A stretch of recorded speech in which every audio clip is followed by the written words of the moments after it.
नमस्कार। औष्ट्र की व्याख्यान श्रृंखला में आपका स्वागत है। कई लोग सवाल पूछते हैं औष्ट्र क्या है? Organisation of unearthing suppressed realities of Hindustani history. Hindi में होगा कि हिंदुस्तान के इतिहास में जिन वास्तविकताओं को दबा के रखा गया, उन वास्तविकताओं को वापस निकाल के लाने वाला एक संगठन, एक ट्रस्ट है जिसका उद्देश्य कोई पैसा कमाना नहीं है, बल्कि वास्तविक इतिहास को सामने लाना है। इतिहास कैसे लिखा जाता है, इस पर प्राचीन इतिहास को लेके मैंने आपसे एक व्याख्यान में चर्चा की थी। चलिए आज मध्यकालीन के ऊपर देखते हैं। मध्यकालीन में जब हम आते हैं तो जो हम पे साक्ष्य पुरातत्व के हैं या जो हमारे पास आर्किटेक्चर मौजूद है, उसके साथ साथ साहित्य के क्षेत्र में उस समय के लिखे हुए बहुत सारे वृत्तांत विभिन्न भारतीय भाषाओं में, कुछ विदेशियों के यात्राओं के वृत्तांत, उनके यहाँ रहने के वृत्तांत, ये भी सम्मुख आ जाते हैं और इन सब को देख करके उस इतिहास को लिखा जाता है। एक बार भारत के एक बहुत बड़े इतिहासकार हैं, मध्यकाल में अपना वो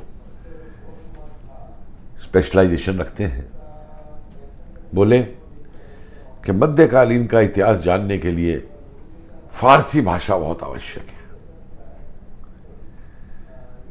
तो मैंने इनसे पूछा कि हाँ, बहुत आवश्यक है, लेकिन जो और भाषाएं हैं भारत की उस समय, दक्षिण भारत की भाषाएं हैं, राजस्थान में मुड़ी है, अवधी है, ब्रिजभाषा है, भोजपुरी है,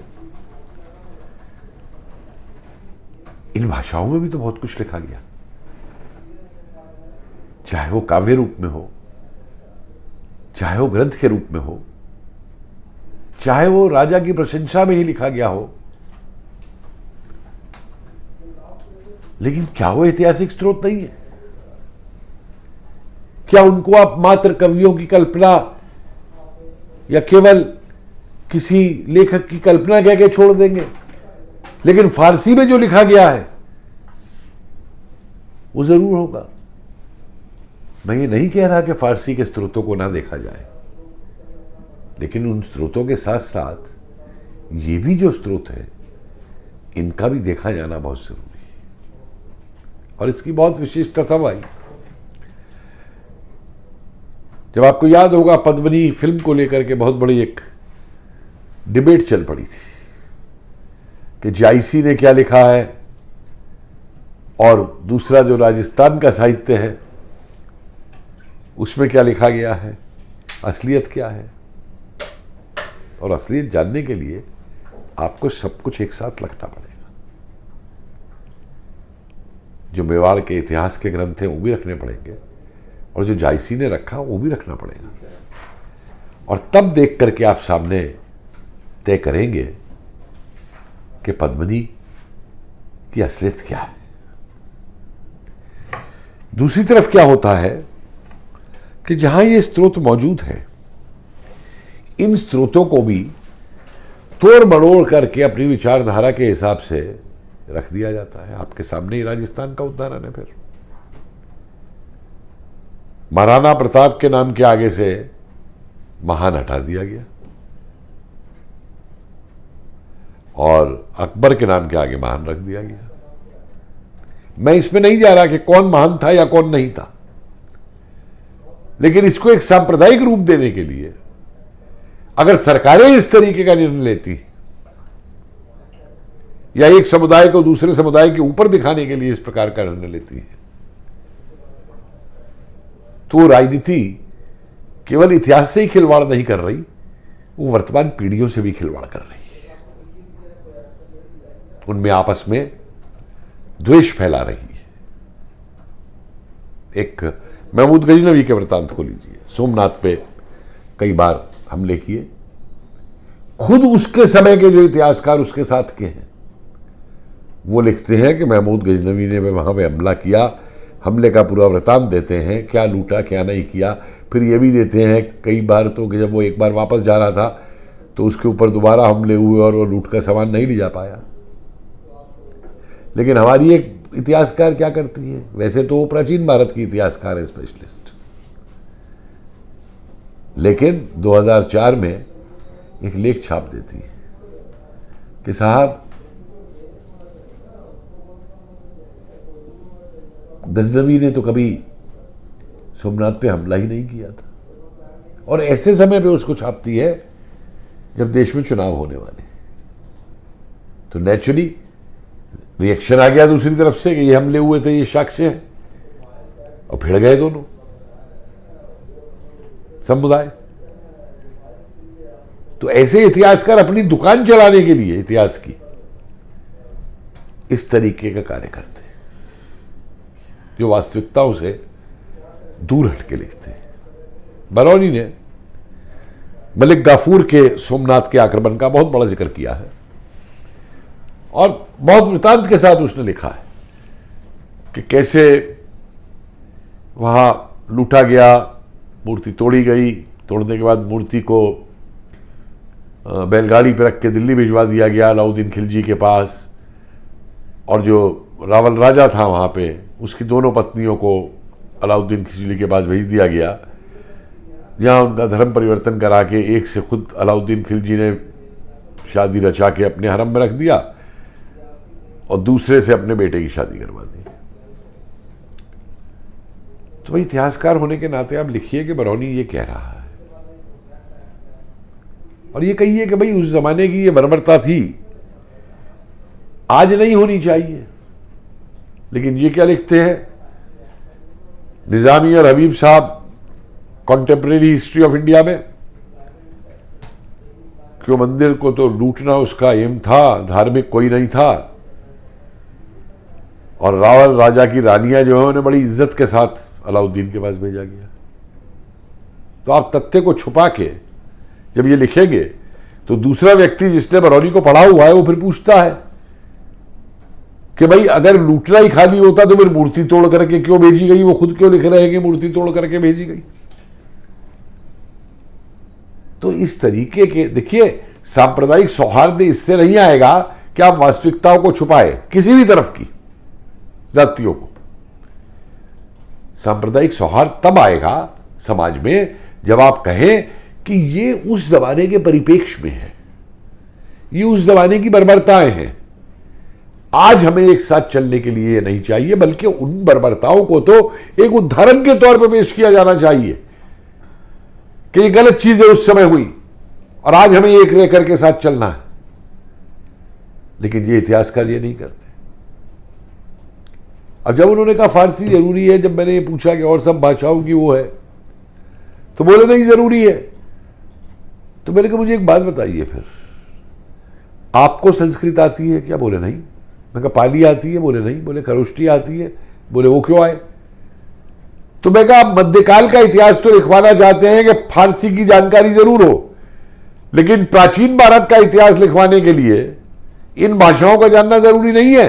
जो आपको इनमें से कोई भाषा ना आते हुए भी आप कभी सरस्वती के ऊपर अपना बयान दे देते हैं, कभी आप राम सेतु पे अपना बयान दे देते हैं, कभी आप जो है अशोक पे अपना बयान दे देते हैं।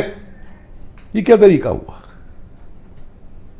ये तो वैज्ञानिक तरीका नहीं है इतिहास लिखने। या किसी चीज को आप मिथक बता देते हैं बिना उस पर शोध करवाए, बिना उस पर सोचे हुए। और प्राचीन छोड़िए, ये तो 1857 तक पे किया इन लोगों ने कि जब उसे केवल एक सैनिक विद्रोह बता दिया गया, जो लेफ्टिस्ट लोग थे उन्होंने उसको सामंतवादी विद्रोह बता दिया, शोध ही नहीं करवाया उस पर। मुझे एक थीसिस दिखा दीजिए जेएनयू से 1857 पे, दिल्ली से एक हुई जाके, वो भी तब जबकि 1907 में प्रथम स्वतंत्रता संग्राम घोषित कर दिया गया उसको, तब उसके बाद हैदराबाद से दिखा दीजिए, जबकि हैदराबाद में इतना कुछ हुआ 1857 के दौरान, सारा रिकॉर्ड मौजूद है वहां पे कि वहां के लोगों ने निजाम से छुप करके उसके मंत्रियों ने किस तरीके से बादशाह का साथ देने के लिए 1857 में नाना साहब का साथ देने की योजनाएं बनाई थी, लेकिन उस पर भी कोई रिसर्च नहीं कराई जाएगी क्योंकि वो तो सामंतवादी था।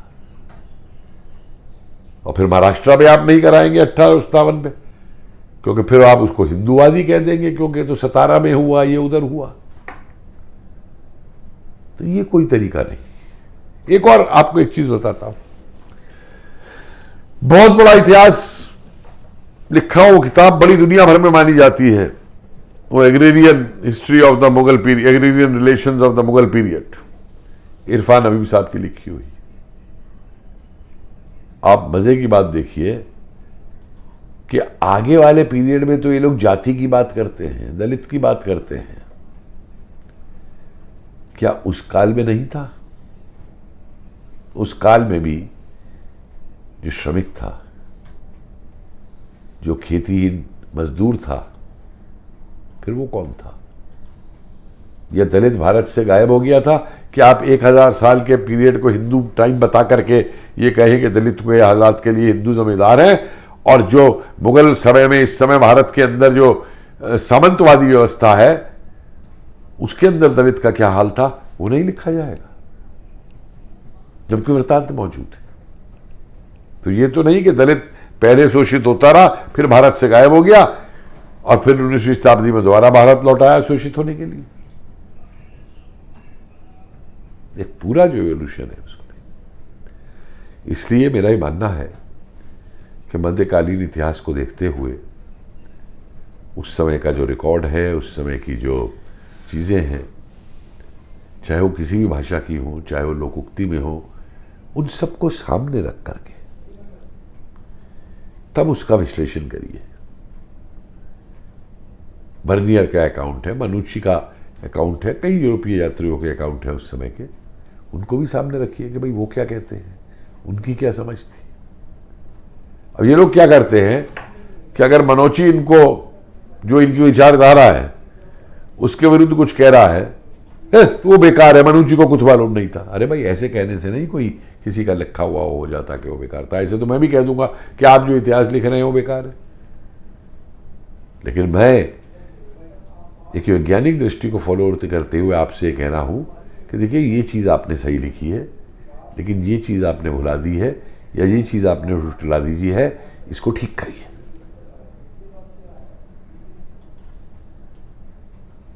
अभी एक किताब आई, उसको इन्होंने बहुत उछाला, वो नाम बोल रहा हूं मैं, नीदरलैंड से है वो महिला। अब वहां लिखती है किताब के अंदर कि औरंगजेब ने कोई धर्म परिवर्तन नहीं करवाए, और साक्ष्य क्या देती है वो सुनिए, आपको भी हंसी आ जाएगी सुन के। साक्ष्य में वो कहती हैं कि औरंगजेब के दरबार में हर रोज ये रिपोर्ट किया जाता था कि आज कितने धर्म परिवर्तन हुए, और फिर वो कहती है कि नंबर बहुत कम है, इसलिए औरंगजेब ने कोई धर्म परिवर्तन नहीं कराया। अरे भाई अगर औरंगजेब धर्म परिवर्तन नहीं करवा रहा था और उसको धर्म परिवर्तन पर ध्यान नहीं देना था, तो अपने दरबार में रिपोर्ट क्यों मंगवा रहा था रोज के रोज कितने धर्म परिवर्तन हुए? तो खुद ही अपने साक्ष्य में फंस गई है हिस्टोरियन। क्योंकि क्या होता है आजकल पेड रिसर्च बहुत हो रही है। पहले पेड रिसर्च ये कॉर्पोरेट सेक्टर वाले करवाया करते थे, इंडस्ट्री को लेके, मैनेजमेंट को लेके। आजकल इतिहासकारों में पेड रिसर्च बहुत हो रही है कि भाई इस दृष्टिकोण से लेके जरा किताब लिख दो। और हमारे बहुत से स्कॉलर तो इस बात पे ही मर जाते हैं कि उन्हें एक फेलोशिप मिल जाए बाहर का, तो उसकी वजह से फिर वो जो भी इतिहास वो वहां से लिखवाना चाहिए लिख करके दे देंगे। तो एक बार फिर मेरा ये कहना है कि मध्यकालीन के अंदर भी साक्ष्यों को देखें। और देखिए एक बात और ध्यान रख के चलिए मध्यकालीन का इतिहास भारत का रखते हुए, कि ये कहा गया कि मुगल भारत के बादशाह थे। नहीं, देखिए मुगलों का पूरे भारत पे कभी सम्राट नहीं रहा। आप दक्षिण में देखिए, मैसूर, उधर नीचे कर्नाटका, महाराष्ट्र देखिए, आसाम देखिए अहोम, और कई इलाके देखिए राजस्थान के। तो इसलिए जो तथ्य है उनको तथ्य के हिसाब से प्रस्तुत करिए।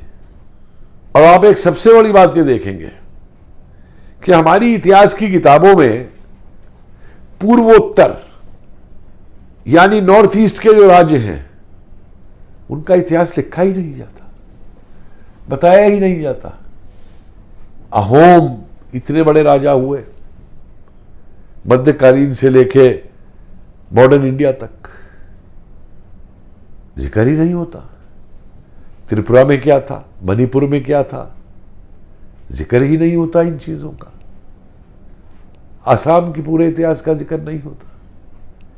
और इसी तरीके से आप सिलेबस उठा के देख लीजिए यूजीसी वगैरह का भी, दक्षिण भारत को भी किनारे कर देंगे, पश्चिम भारत को भी किनारे कर देंगे, गुजरात को लेके, या जो और कराची और इधर सिंध का इतिहास जो है, मुझे बताइए जरा कि सिंध पे आक्रमण और चचनामा वगैरह से बेस्ड करके हिस्ट्री किस जगह पढ़ाई जाती है, जबकि स्रोत मौजूद है। तो पूरे जो स्रोत है मध्यकालीन का इतिहास लिखने के भी, चाहे वो मैंने कहा कि आपसे स्थापत्य कला हो, चाहे वहां की पेंटिंग हो, चाहे उस पीरियड के ग्रंथ हो, और सब भाषाओं के ग्रंथ, उनको देख करके, उनका विश्लेषण करके, एक वैज्ञानिक दृष्टि से उनको ध्यान में रख करके सामने उनका विश्लेषण एनालिसिस करते हुए तब मध्यकालीन का इतिहास भी लिखा जाए। नमस्कार।